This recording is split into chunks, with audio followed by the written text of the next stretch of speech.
Thanks for listening to Gossip with Celebrity, brought to you by Celebrity.com. This week we talk about the royals. We end with our weekly feature, the comments of the week. The stories, photos, and tweets we talk about can be found at Celebrity.com/podcast under episode 134. Hi, I'm Katie, the founder and editor of Celebrity.com, and I write as Celebrity. And I'm Chandra, I'm the head writer for Celebrity, and I write as Kaiser. So we're going to be off next week because it's my son's birthday, and I forgot about that. I mean, I didn't forget it was his birthday, but I forgot in our podcasting intros, I forgot that. So, and then our next episode will be October 1st, and I'm sure we'll have a lot to talk about after the funeral. Yeah, it'll be the spooky season the next time. Although it's already starting to get nice and cool in the mornings. Have you noticed that? I don't know about nice. Since I have a dog, I have to walk him now, so it feels cold.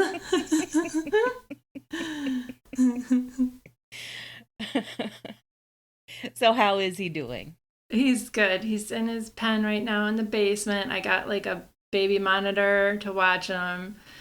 He did break out once, which is why I got the baby monitor, but he seems like he's doing well. And he's obedient for the most part, but he loves chewing stuff. He's a German Shepherd puppy. He's 4 months old. He knows sit, shake, lie down, and roll over. But if he doesn't want to do them when I tell him, he'll like bark at me like, oh. I've heard German Shepherds have like big personalities. He does. The Bidens swear by them. They're good dogs, but he does have a big personality. Like when we're walking, if he doesn't want to walk, he'll just sit down. He's like, nope. President Biden's new German Shepherd puppy, well, he's not a puppy anymore, but he seems like especially guilty. Like he has a real guilty face. Like yes. he always got into some shit right before he was photographed. That is how Remy is. He is usually guilty of something, but he's a good boy. He tries. He really tries. He'll do something naughty, and then he'll come and sit down right in front of me looking for a treat. Like, I'm not doing the naughty thing anymore. He sounds real smart, actually. He is very smart. He's too smart. He's probably going to be running the house pretty soon. He already is. But I've been watching that House of the Dragon. It's not bad. I'm surprised how good it is. It's very violent and gritty, so I don't know how much more I'm going to watch it, but I like it so far. Yeah, the violence on Game of Thrones never bothered me. Well, the sexual violence bothered me. Yeah, that was disturbing. Just the, like, general medieval type violence, I was like, okay. You know, if you don't like it, don't watch it. That kind of thing. Yeah. I haven't even started House of the Dragon yet. Like, the U.S. Open was a whole big thing, and I, like, had to watch so much tennis. I didn't have to. I wanted to. You had to watch it. It's your job. It's my job to buy stuff off Amazon, too. I enjoyed watching Serena. That was amazing to watch her final matches. Yeah. Yeah, oh, and I finished What We Do in the Shadows.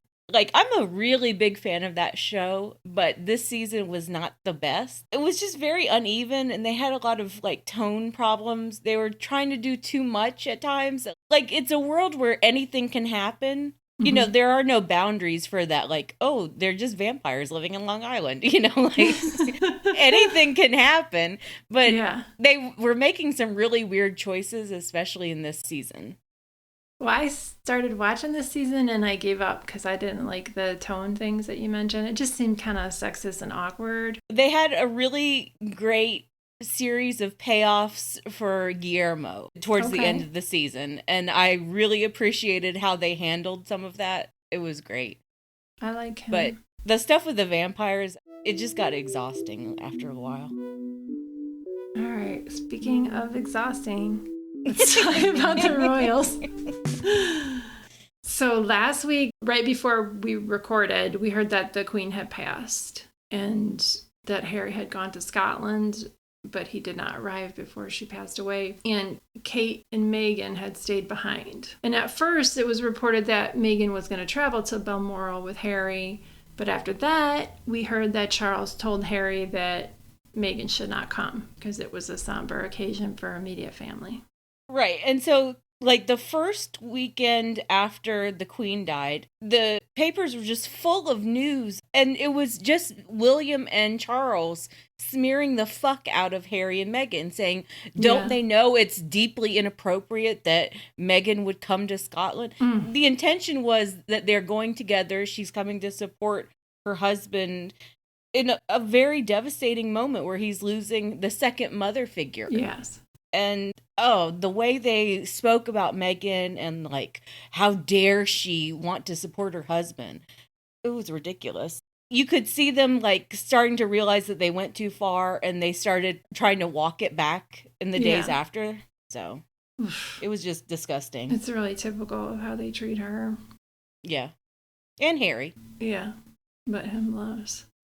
Yeah. And then King Charles now made his first public statement Friday, and he announced that William and Kate would be getting the Prince and Princess of Wales titles. I mean, his statement was pretty somber and long. It was decent. And then he acknowledged Harry and Meghan. He said, I express my love for Prince Harry and Meghan as they continue to build their lives overseas, which isn't bad.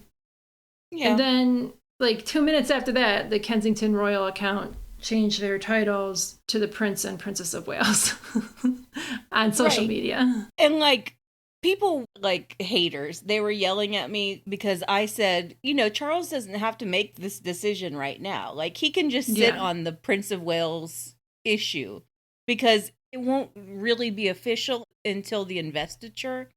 But right now, everyone can call William Prince of Wales and they can call Kate Princess of Wales. But it's not super official. And Charles didn't need to do that like in his very first speech. So I wonder why he did. And I also wonder if William and Kate knew that they were getting that right away, because the way they changed their titles first to the Duke and Duchess of Cambridge and Cornwall makes me think that they didn't realize that they were getting Prince and Princess of Wales. They were not ready immediately to climb that title stair. The Cornwall title? Yeah. Yeah, they were ready. They changed that like a few hours after the Queen died. And then they switched over to the Prince and Princess of Wales. And they did that on Instagram too. Yeah, it was super eager. Like, they switched accounts. Yeah, and I mean, I get it. I get why it's a really big deal for them. Those are ancient titles. It's very important. Ancient being the operative word. But, like, they just came across as way too eager, especially coming on the heels of, like, changing their account names to Cambridge and Cornwall. Yeah. Just settle down for 24 hours, especially because Charles hadn't changed anything over. Charles was busy, and, the Cambridges are just updating their social media. It's like they're rubbing their hands together. Oh, the yeah. minute the Queen died. So the line of succession was updated online, and Harry and Meghan's children were not given titles. And this is very suspicious because it took them like 7 weeks to even add Lilibet onto there. And this was what they mentioned in their Oprah interview, that Charles was going to deny their children Prince and Princess titles. Right. And, like, I'm not any kind of, like, scholar on the letters patent and whatever conventions there are. I trust that Meghan and Harry understood what was being told to them, which is that their children would not be royal, that they would not be Prince and Princess, that they would be denied their royal birthright. Yes. And as we've seen, that's probably what's going to happen. Even though I think Charles was just basically, he was sitting on that. Unlike the Prince and Princess of Wales issue, he was sitting on like, oh, let's see how people react to this.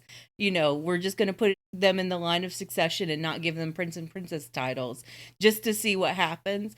And people were like really talking about, especially in the American media, like the Washington Post had a story about like, hey, why are Meghan and Harry's children not recognized as Prince and Princess now? So you reported on the story in The Sun that they are going to get titles, but they just won't get HRH status. Lilibet and Archie. Which, yeah, I think The Sun probably has it right, or they're getting it from Buckingham Palace. Like, I think that's the compromise that Charles will make.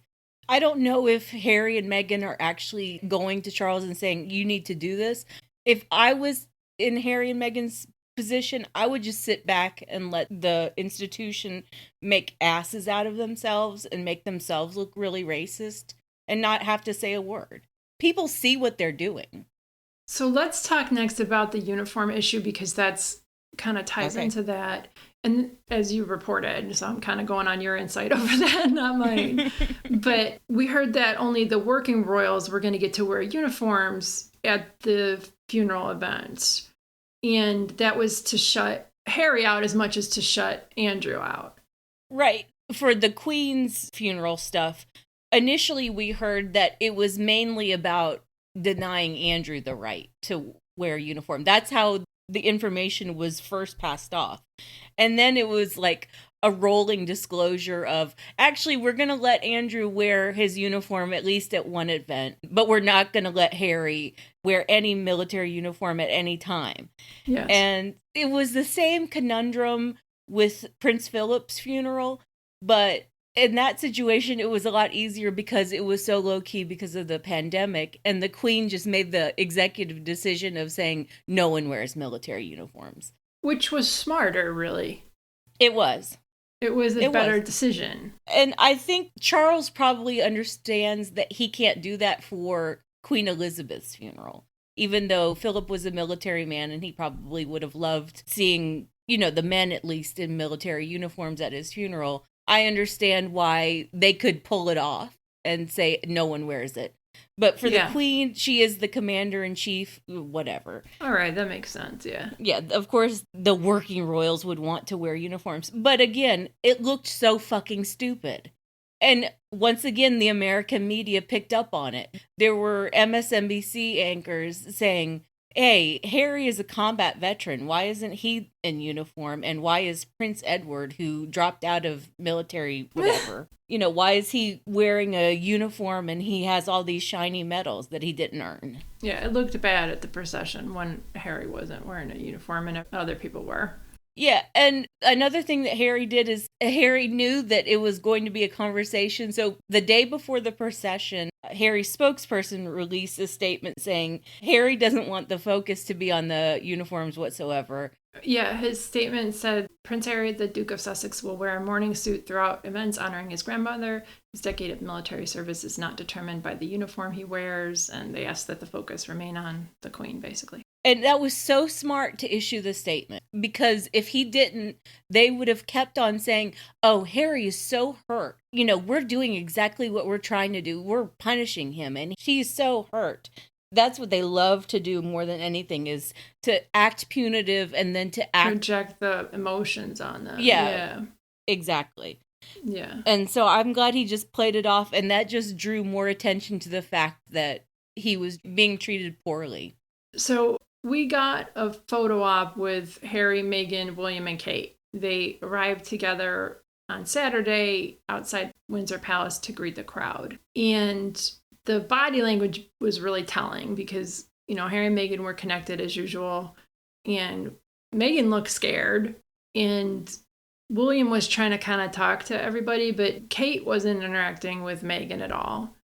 No. It was weird, and you could tell that there was a lot of tension. Well, it's the first time the two couples have been in the same space since Commonwealth Day 2020. And that moment was when Kate really turned on her bitch face towards Meghan. Like, Meghan kind of waved to her on Commonwealth Day and said hello, and Kate, just made a face like, oh, I can't believe that bitch. And that's just Kate's default. Like, she's a horrible person. She's been horrible to Meghan this entire time. And so Kate doesn't have a poker face. She hated the fact that Harry and Meghan were there. Yeah, you could tell. But yeah, Meghan did look scared. She just looked shell-shocked. Yeah, and that's understandable. Yeah.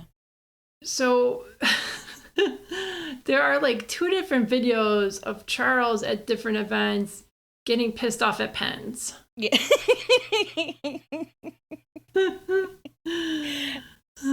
Yeah, he doesn't seem like he's super diplomatic about it. He doesn't seem even-tempered. But I also don't think that he was, yelling and screaming. The videos don't show that. They show him being annoyed. He's like, he's making a face. He had that proclamation ceremony, and then he had to sit on a desk and like sign some giant documents for something. And there were these inkwells in front of him, and he made this face like, move them. Move on. The inkwells were ridiculous. And then there was like a little tray of pens. And so the desk just wasn't laid out properly. It was bad staff work. Yeah. And then the thing in Northern Ireland was bad staff work too. Because why are you giving the new king an exploding pen? He had ink all over his hands, and so did Camilla. He didn't know what day it was either. I mean, I ask people what day it is, and I work all day, but still. And one of his staffers was like, "You wrote September 12th on that document earlier," and he goes, "Oh no." What day is it?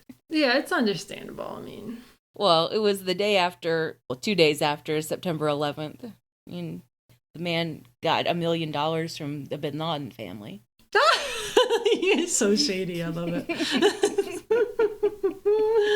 Has nothing to do with it, but I love it. So the Queen's funeral is coming up Monday. It's going to be one of the biggest funerals that we've had in decades. Yeah. With so many world leaders there. Yeah, no Putin. Good. Because he's too crazy and he didn't get invited. And no Trump. Yes. Which, thankfully. And the Bidens are going. I don't think any other former presidents are going. I don't think the Obamas will, but who knows? It would be nice if they were there and they were hanging out with the Bidens. I like seeing them together. Yeah, that would be nice. But I don't want to see, like... the Bushes. The royals try to cozy up to the Obamas and the Bidens. You know, Joe Biden, Dark Brandon himself, he's an Irishman. Dark Brandon. I like that you reminded me that they have German Shepherds. I didn't even remember that, and I bet that influenced me. Yeah. Joe loves German Shepherds. Apparently they've always had them. They're such good dogs. Oof.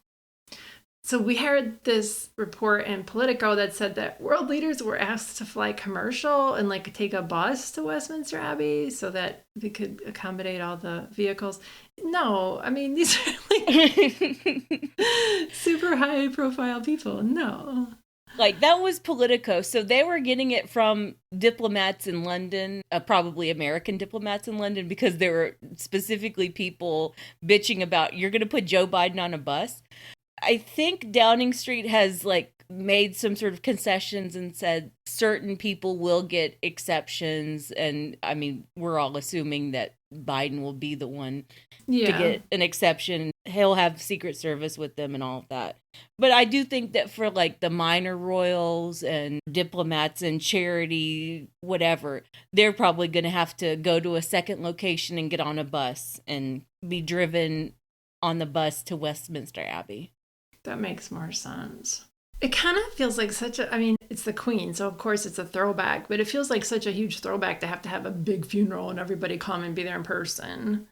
I don't know. Well, you know what I've been thinking about? I've been thinking about the memorial service that they had for Philip this year. And remember, it was like a really big deal that the Queen came out for it, and Andrew was the one who led her down the aisle and all that. Sat with her, but like all of the European monarchs sent someone, or some of them even came themselves.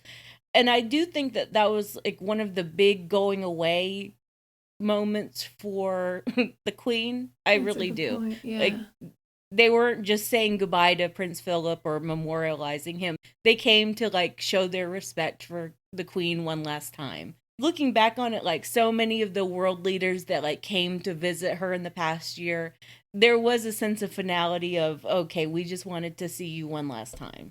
Oh, that's nice. I didn't think about it like that. What was I going to say? Were we going to talk about the Kate stuff? What's the Kate stuff? Did we skip something on the outline? I'm sorry. No, I didn't put that in there where she's like keen, but she's not keen. Is that what you're talking about? I felt like we skipped something, but no, I guess we didn't. I didn't put that in there. Like, if you want to talk about it, we can, because she issued a statement like, oh, she might do some more stuff. And then somebody else issued a statement saying she's going to do more stuff for sure. Like, they're trying to push her. Is that what you wanted to talk about? Because I didn't put it in there because it sounded like the same bullshit from them, you know, that we've heard forever. Yeah, so right after the Princess of Wales and Prince of Wales announcement, that happened last Friday. Yes. So Kate and William issued statements right after. And Kate's statement was basically like, it's an honor to take on the Princess of Wales role, but I'm going to do my own thing, which is nothing. Yeah, you can read between the lines on that shit. Yeah, and then like a few days later, a Times reporter, Valentine Lowe, he has like deep sources in Kensington Palace. He wrote this real shady piece about how Kate would need to work and she's really going to have to step up in a real way now that she's Princess of Wales. And does she know that? And it was all in the writing. It was kind of funny and shady. But yeah, she's not going to do much. No, she's not. Yeah, I didn't put that on our outline. You know, it just reads like every other story about her for like 5-10 years. Yeah. You know. Well, there was an interesting story today from the Telegraph. Actually, it's a few days old. I just missed it. So the story is about whether or not William and Kate are going to move into Windsor Castle. And that's been rumored for a while now, that when Charles becomes king, that he would give them Windsor Castle to live as like their permanent or like official home. Yes. Everyone was like, so are they going to move there? Because they're, you know, quote unquote, living in Adelaide Cottage right now, which is a small 4-bedroom place on the Royal Windsor estate. And basically the sources from Kensington Palace were saying, no, we're not going to move into Windsor Castle anytime soon. We don't want to move the kids again so soon. Okay. Well, basically because they're still separated and they have their plans that they were carrying out. Well, the vibe I'm getting is that Kate's staying in Adelaide Cottage for the very near future. And William is going to do whatever William wants to do. Whoever William wants to do. Yeah, whoever, wherever. All right, so we talked about the royals on Zoom, and here's a segment from that. But I don't like anything that makes me feel sorry for the royal family.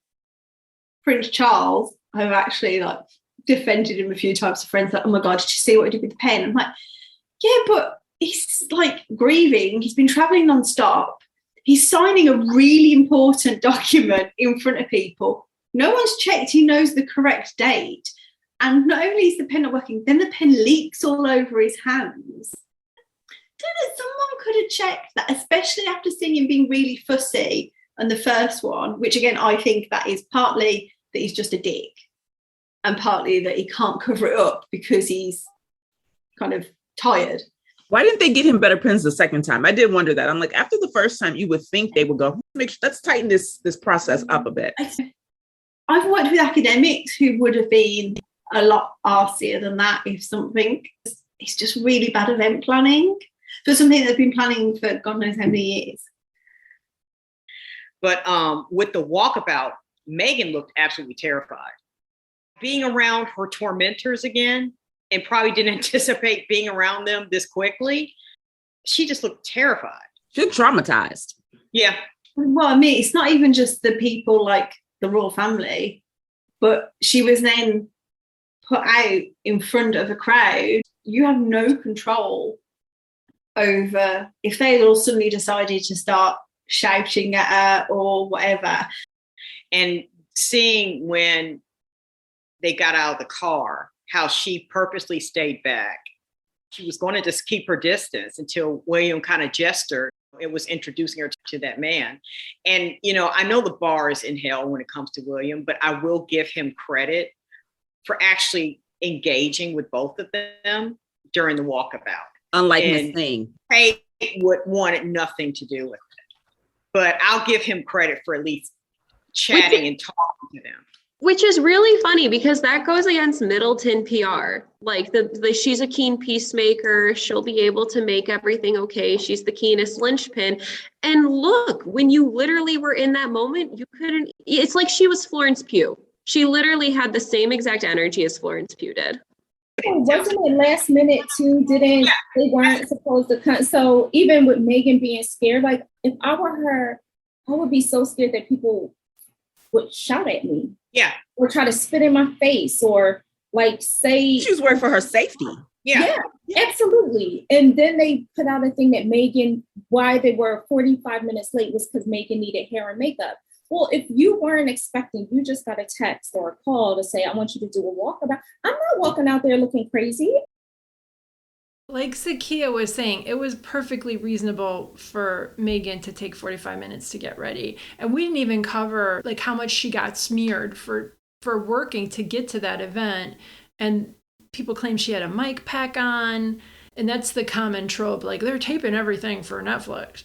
And then people were saying she took too long, like 45 minutes. If you have to get ready for a major event, that's very fast, actually. Well, it's stupid because William went to Richard K and made this big fucking deal about how he personally texted Harry, not on his father's orders, and he personally texted Harry, but they made it sound like it was at the very last minute. It was, and that's what Omid Scobie wrote too, right? Right. That William and Kate were about to head out to greet people, and that he texted Harry, like, you want to come? So, of course, Harry and William had to negotiate that. Yeah. And my guess is that they negotiated about whether or not Meghan was allowed to come, because keep in mind, William was still smearing Meghan as it's totally inappropriate for her to come to Scotland. I can't believe that she thought that she could just come to Scotland with family. Yes. Ridiculous. Yeah. And she put her best face on and went out there, and they still found reasons to criticize her, because of course they did. And it's like we were saying on Zoom, she must have been terrified, not only to have to deal with her ex-in-laws who were treating her like total shit and have continued to for years, but her ex-in-laws, her in-laws still, but also the crowds. Like, anybody could have tried to hurt her. Yeah. Or even said mean things to her. Still, she shouldn't have to deal with that. Yeah, she got some good responses, but like there were some old bitches in the crowd, and they were like making a point to snub Meghan when she walked past them. What arrogant, racist assholes. Yeah, they're terrible. But Meghan looked beautiful, and, you know, a lot of people were very happy to see her. I was impressed to see, like, there were some, like, 30-something, 40-something white women who were like, oh my God, Meghan! Yay! Yeah, it would have been like that. Yeah, there was one video of, like, a woman saying, oh my God, you were so beautiful. It was real sweet. Aww. And you could tell it just meant the world to Meghan that, like, people were being nice to her. Yeah, she went through it. I mean, she still has to deal with those people, but I'm glad that they got out for the most part. I mean, she's probably counting down the days until they can go back to California. They are apart from their babies, we think. We don't know, though, but... I would think that the babies were probably brought to Frogmore and that everyone's just keeping it hush-hush. Yeah, that's smart. So let's move on to the comments of the week. So my comment of the week is on the post about Sheryl Lee Ralph singing her Emmy acceptance speech. It was incredible. It gave me goosebumps. I started crying. I was like, oh my God. Like, I know I sound so cheesy, but like that was phenomenal. It was probably the best acceptance speech I've ever seen. And the commenter that I didn't write down. What the fuck? Why didn't I write it down? All right, I'm going to go get that, and I'll tell you their name. My comment of the week is from Sue E Generis, and she wrote, people always use the word epic for things that aren't, but her acceptance speech absolutely was. I would venture to say it was the best acceptance speech I've ever heard at one of those shows. Truly moving and inspiring. And she's 65. She looks incredible. I would never have guessed. Yeah, she's beautiful. Yeah. There was another quote from her. She was interviewed on the red carpet at the Emmys where she was talking about when she was a lot younger, she worked with Robert DeNiro. Oh. And he was telling her, as a Black woman, she's going to have to fight to be seen in this industry. And she was saying it as like, you know, oh, he really saw me. It was really inspirational. I took his words to heart. And every like Black person on Twitter was like, he was trying to hit it. He was hitting on you, honey. And it was funny because his comments really could be read as like, you know, he was shooting a shot with her. Yeah, that's funny. But she was so beautiful. Well, she was so beautiful at the Emmys. Yes. And she was so beautiful when she was a young woman. Like, she was supermodel gorgeous. Yeah, she is. And Abbott Elementary is coming back soon. Yeah, it's coming back next week. That's crazy. It's awesome, too. I'm excited. Go ahead, sorry. All right. My comment of the week is from one of the stories we've been getting about Giselle and Tom Brady and how they're basically separated now and their marriage is falling apart because he unretired and went back to the Buccaneers. Yes. So Giselle covers the October issue of Elle. It was like her coming out post-divorce interview, basically. She was like, I'm going to do me. He can do whatever. I've told him again and again and again, like, he needs to spend more time with the kids. He needs to prioritize his family, and he's not fucking listening. And Eowyn, I actually looked up how to say her name. I think it's Eowyn. Cool. Eowyn wrote, she's releasing him. She's over it. I remember that stage in my marriage. I bet she's divorced now. I liked that comment. Yeah, she's handling it real classy. And she's been like super upfront about it too, Giselle. Yeah. It's not like, oh, please respect our privacy. She's like, I'm coming out. Yeah, she's like, I have to work now. He was supposed to retire. He didn't, They're rich as hell. He doesn't have to work, but he wants to. She's richer than him. Oh, okay. I didn't even know that. But still, I mean, together, they don't have to worry about anything, but he just wants to work and wants to be a football player. I mean, the amount of concussions that man has had. And like the NFL tries to cover up his concussions, and Giselle is like, no, he gets concussions all the time, every season. And she's like, I'm super worried about his health, but not anymore because I'm coming out. Yep. All right. Well, thanks for listening, bitches. Thanks, bitches. Thank you for listening to the Celebrity Podcast. Please rate, review, and subscribe wherever you listen. If you like us, please turn off your ad blocker when you visit our site. You can text us or leave a voicemail at 434-218-3219. Our music is from AA Alto, Maiden, and via Premium Beat and Sound of Picture. Thanks again.